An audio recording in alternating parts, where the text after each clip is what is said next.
Berita Presiden Republik Indonesia 2024-2029. Wow, elektabilitas Airlangga Hartarto tertinggi. Hasil survei DSI. Anehnya, Jenderal Dudung kalahkan Anies. Dinamika Survei Indonesia atau DSI melakukan survei persepsi publik tentang opini masyarakat terhadap 2 tahun kinerja pemerintahan Joko Widodo Ma'ruf Amin dan preferensi terhadap partai politik dan sejumlah tokoh yang berpotensi menjadi calon presiden. Hasil survei ini untuk memotret persepsi masyarakat dalam memberikan pilihan pada partai politik dan tokoh.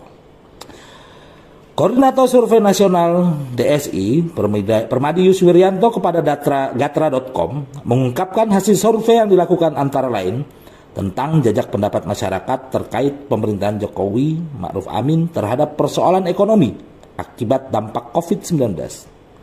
Disebutkan Permadi, terkait akumulasi kepuasan masyarakat dalam 2 tahun pemerintahan Jokowi Ma'ruf Amin, yang mana dihadapi dengan masalah penurunan pertumbuhan ekonomi akibat dampak pandemi COVID-19. Dari pandangan dan jawaban responden, sebanyak 83,8% merasa puas dengan kinerja pemerintah, dan sebanyak 10% tidak puas, sedangkan 5,7% tidak memberikan jawaban. Bisu.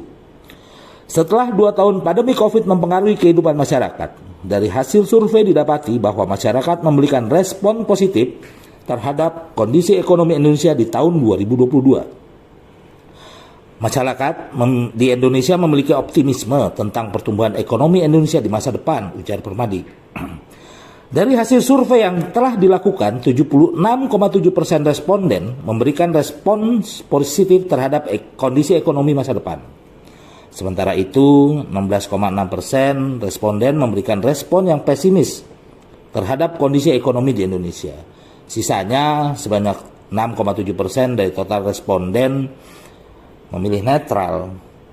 Terkait dinamika politik nasional, lanjut Permadi, survei yang dihasilkan yaitu dalam pertanyaan tertutup, sosok presiden yang diinginkan masyarakat penerima tongkat estafet Presiden Joko Widodo.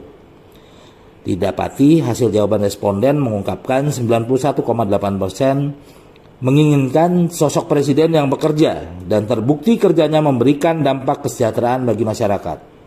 Kemudian 76,7% responden menginginkan sosok yang berpengalaman di birokrasi pemerintahan serta memiliki dukungan parpol yang kuat di parlemen.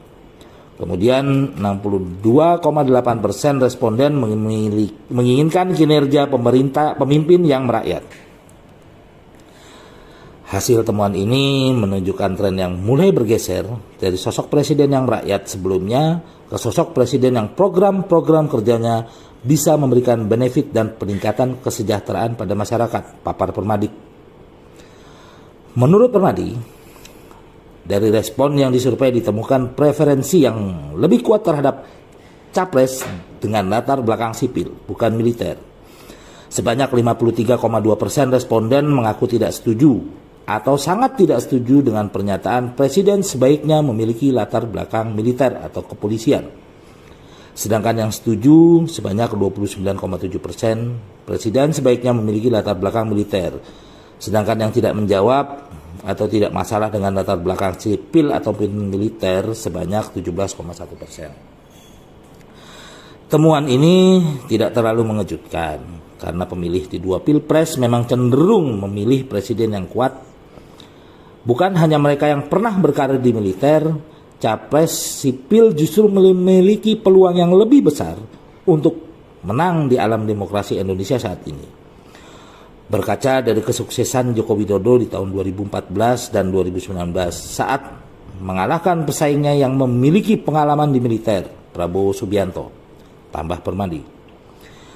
Dikatakan dalam hasil survei itu Airlangga Hartarto memiliki elektabilitas tertinggi dan dianggap sebagai representasi sosok presiden yang diinginkan masyarakat dengan perolehan 21,2%.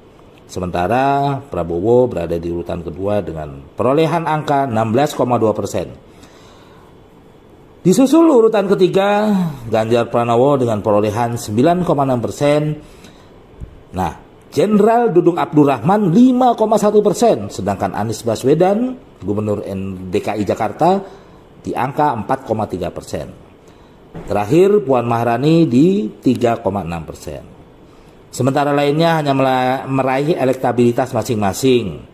Muldoko 3,3%, mantan Panglima TNI Gatot Nurmantio 3,1%, Tito Karnavian 2,7%, Khofifah 2,7%, Ketua Umum PKB Muhaimin Iskandar atau Caimin 2,6%, Ketua Umum Partai Demokrat Agus Harimurti Yudhoyono 1,3%, Ketua Umum Perindo Haritanu Sudibyo 1,1%,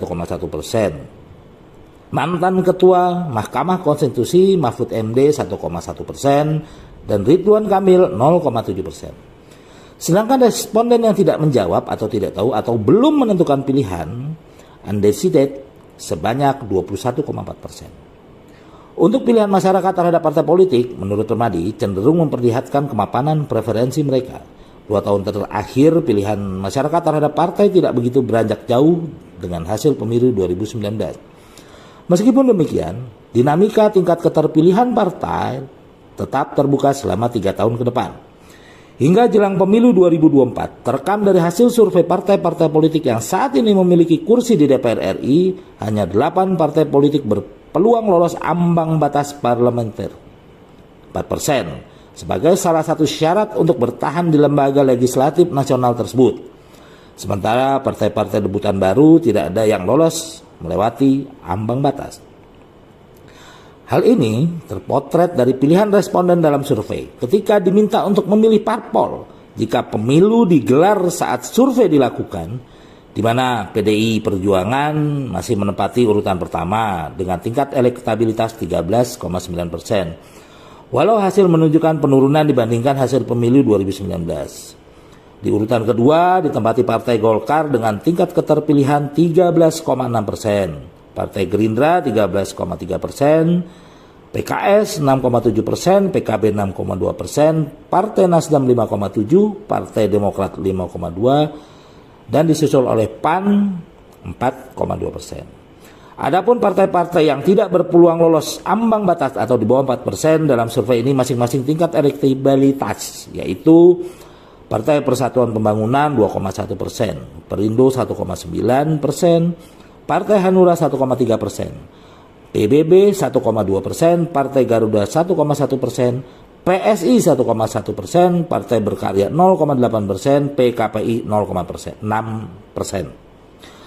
Sedangkan parpol yang sedang dalam pembentukan kepengurusan serta sedang berusaha untuk lolos sebagai peserta pemilu, preferensi publik dalam memilih partai tersebut jika berhasil sebagai peserta pemilu, maka Partai Rakyat Adil Makmur memiliki tingkat keterpilihan 1,8%, Partai Gelora 1,2%, dan Partai Umat 0,9%. Responden yang menjawab tidak tahu atau belum menentukan pilihan sebanyak 17,7%.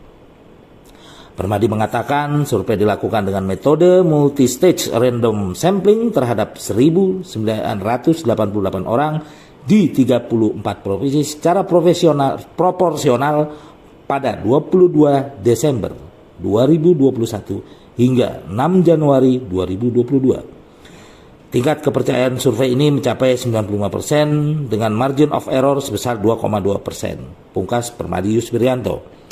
Demikian berita dalam dunia.